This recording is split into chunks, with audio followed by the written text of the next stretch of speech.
What's up, Internet? Today we're going to do a video about 5 animals that may not make the best starter pets. They all can be great pets in their own right, and especially once you put in the time and the research to understanding the species before you get it, and you put in the effort for them, they will be wonderful pets. But we're going to talk about these 5 for a few reasons, and that is, the size of the animal, the size of the environment enclosure that you need to keep them thriving and healthy, the price that you can kind of get them at, the average and general temperament of the animals, and the amount of work needed to put in to make them really good animals. So, we all have a dog that they can be a great dog because you sat there and you worked on training with them and working with them and socializing them. Well, all of these animals, just like any other animal that you would have, including other snakes or other reptiles, they will also need a fair amount of work working with them. And we're going to start this little bit list off with Fiero here. Fiero is the albino labyrinth Burmese python. We did another video about him before, about why he's kind of special and why he'll never be the size, and why he'll never be the size of a normal Burmese python. You can check that out video further in the channel. But most Burmese pythons, the main reason why they don't make the best animal is because they get huge. A lot of people cannot handle a snake that big that can, easily get 12 feet long in the first couple of years, and how females can sometimes get over 20 feet long. And so, you're going to need a lot of room, a 6 to 8 to 9 foot cage minimum, not a rack system for an adult. When they're babies, they can be really flighty. They can be very defensive. They're very reactive because they're a baby snake. They don't want to be messed with. So you have to put in the time to kind of socialize them and get them used to handling. And, once you do that, they mellow out and they can be great pets. But then you also have to remember, again, they get really big. A lot of people don't have the space to house an adult Burmese python. They don't have the ability to feed them regularly appropriate sized meals, which, for Burmese pythons, that means rabbits. Preferably frozen thaw, because you never want to feed anything live if you can help it. I know there's a lot of, controversy about that. We can talk about that later. But it costs a lot more to feed a big animal, to house the animal, and everything else, and that's why you have a lot of people releasing Burmese pythons. Never, ever, ever release animals under any sort. There's always places they can take them in. But we're not going to talk about that right now. We're going to talk about how this Burmese python is a little bit special, but they may not make the best beginner pets. Next up, probably the animal that is the cheapest on this list, and most definitely will most of the time never have the real requirements they need for an adult animal, and that is the Savannah Monitor. So a lot of the times you can go to a pet store, a brick and mortar, a reptile expo, and see baby Savannah monitors that are still this big to like this big that you can get for $20 to $40. The problem with that is that a lot of these guys are wild caught. There's hardly anybody breeding Savannah monitors in captivity. And so the problem with that is that a lot of time wild caught animals, they come in with parasites. They come in with not necessarily the great temperament, because there's a thing that has been shown to be proven that as we breed reptiles further and further from wild caughts, that their temperament kind of changes. They become a little bit more tolerant, a little bit more docile, and more used to just kind of captive conditions in general. So you have this cute little baby lizard that you can get for $20 to $40, sometimes $60, which is still very inexpensive, and you put it in a 20-gallon tank. Savannah monitors come from very arid plains grasslands in Africa. They need a hotspot of over 100 degrees. They need, because they're monitor, they have toes, they need humidity to kind of help them with shedding, otherwise they can get stuck shed and they can lose toes. They're carnivorous, so they need a varied diet. They can't just be eating just one thing. They need to have calcium supplements and multivitamin supplements. And as they get older, Savannah monitors love to dig. And so because of that, in the end, you need a 6 to 8 foot long enclosure that's, 3-4 feet wide with at least a foot of earth for them to dig down and burrow, plus still maintaining a hot spot over 120 degrees, at least in one area of the tank. They need UVB lighting, and because they're a monitor lizard, they're much more intelligent than, like an anole or a chameleon or even an iguana. And because of that, they can be very trainable. They can recognize individuals. They can be trained to do a lot of things. They can be great animals. They're almost like a cat in sometimes.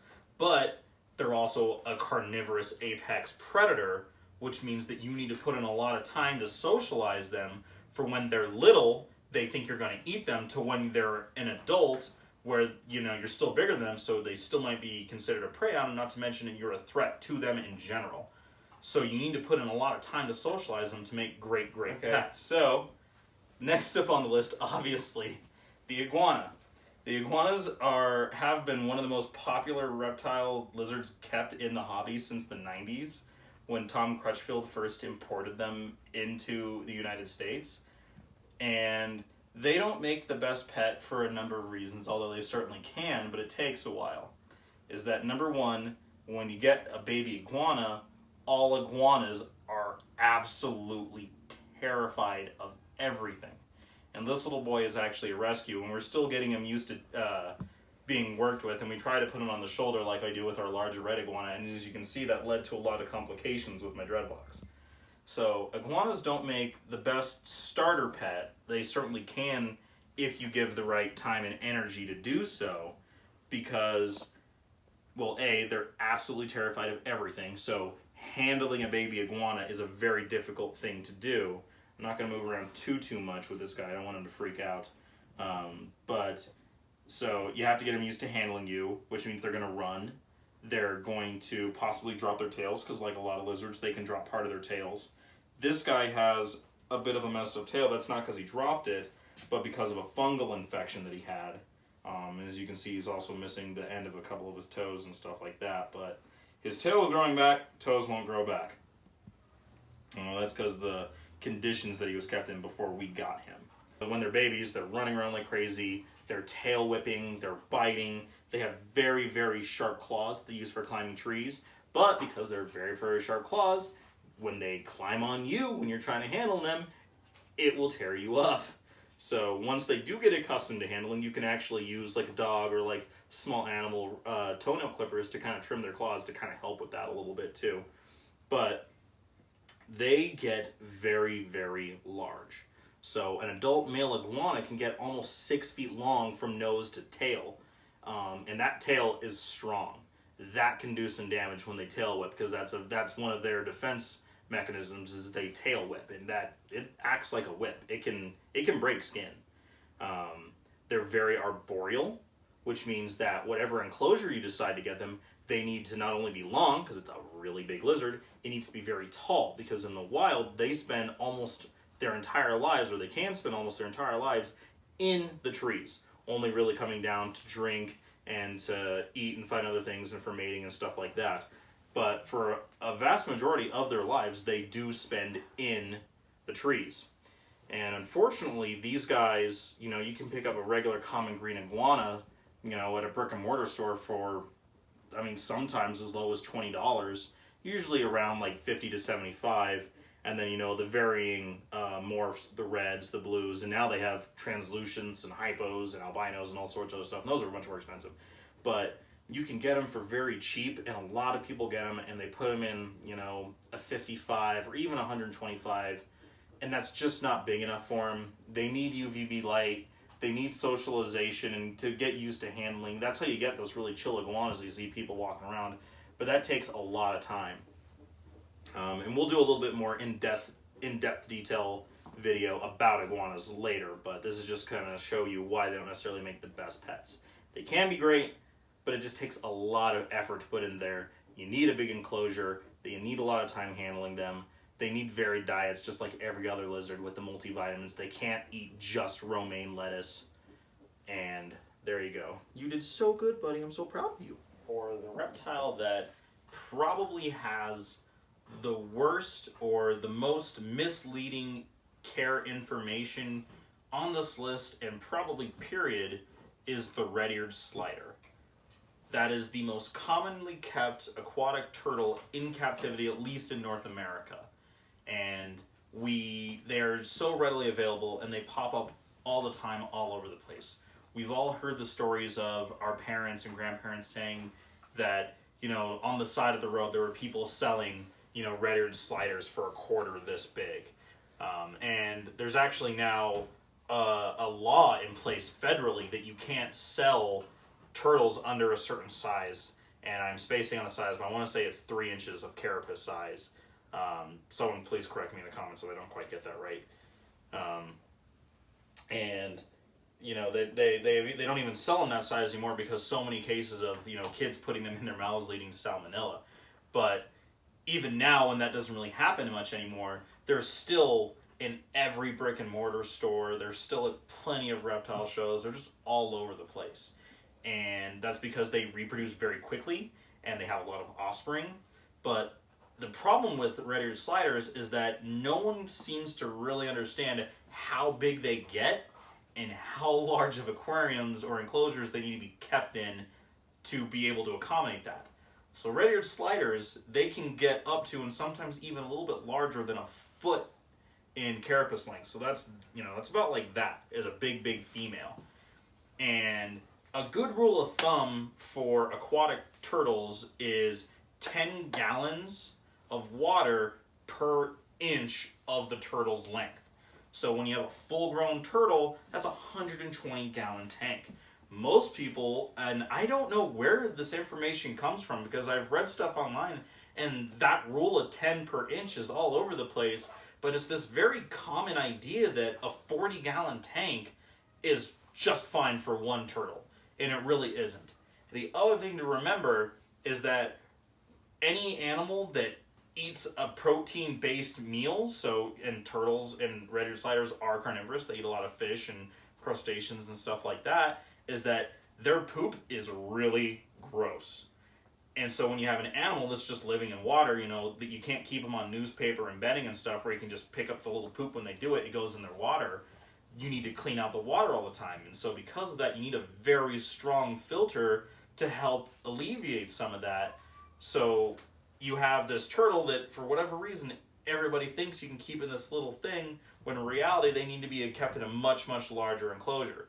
They need UVB light, they need a varied diet of a lot of different things, and they require a lot of space and a lot of energy put into keeping them healthy and clean.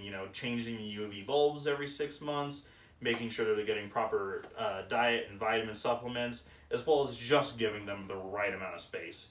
And if you go on Craigslist, that's what you see the most of is Redeared Sliders, because nobody can take care of them, and then people are just trying to get rid of them because they realize that they just can't take care of this big, sometimes smelly because they're not changing the water often enough, turtle.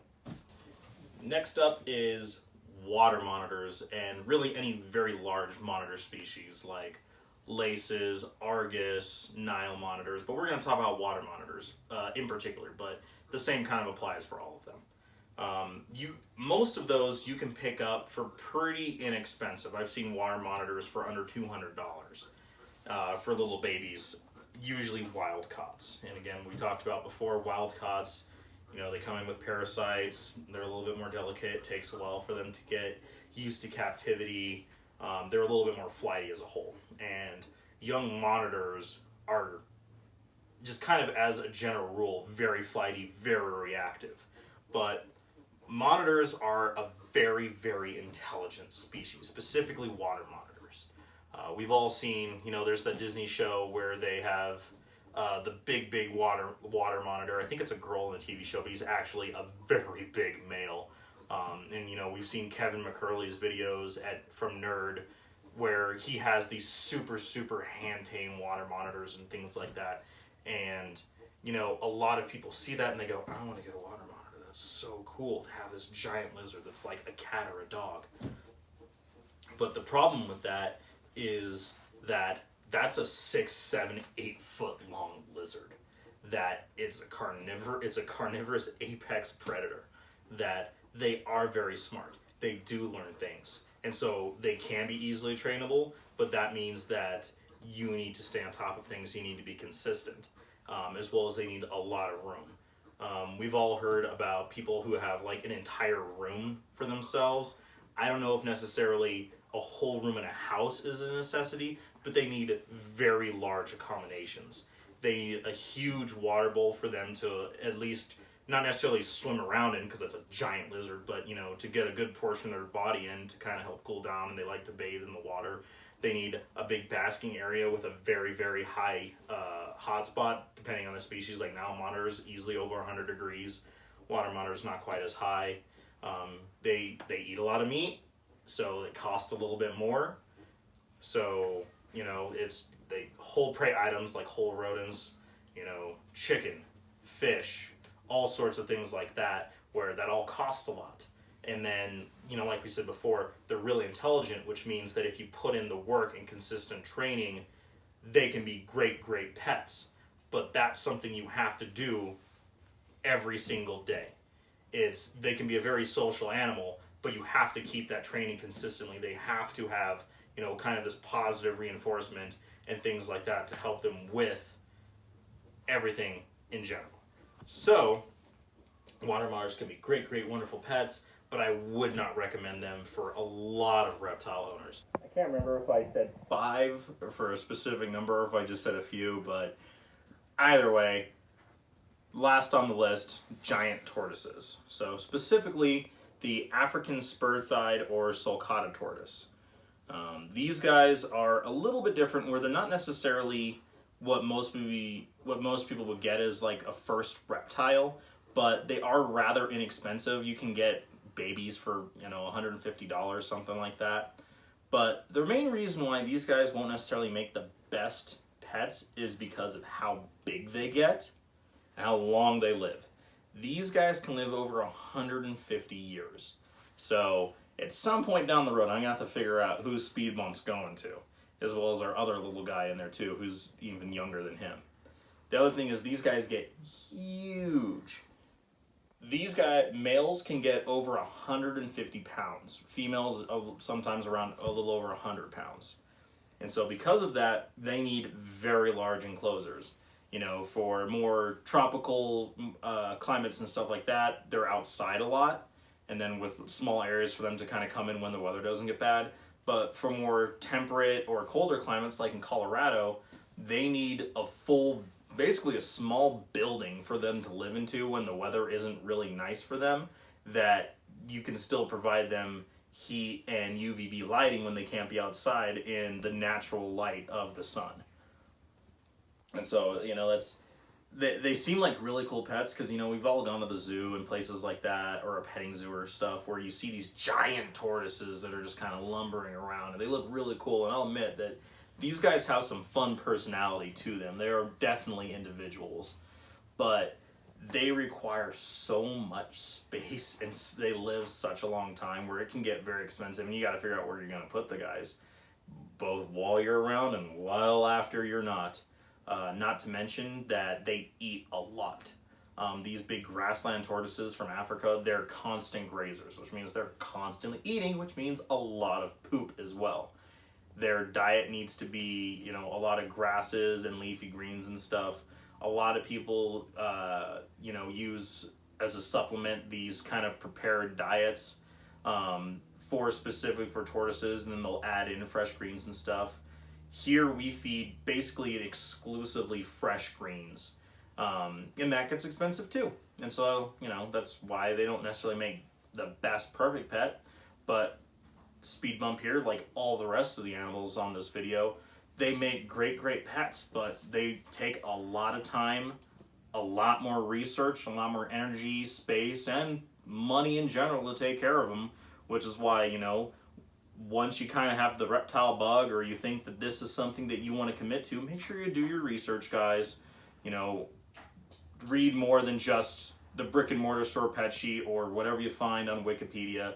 Check forums, check multiple websites, talk to people who have them, go to local pet specialty reptile stores, get their input, and just do due diligence and be, you know, just kind of good human beings about stuff, because you know, there's a difference between surviving and thriving, and we always want to keep these guys thriving as best you can. And he's off. I was wondering when he's going to do it. I don't want him running off the table. But that seems like a good place to wrap things up.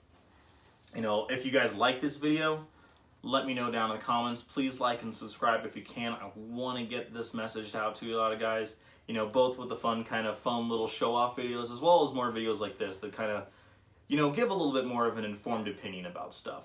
So if you have any ideas or any critiques or comments or want to know anything or let me know some stuff, please let me know down in the comments.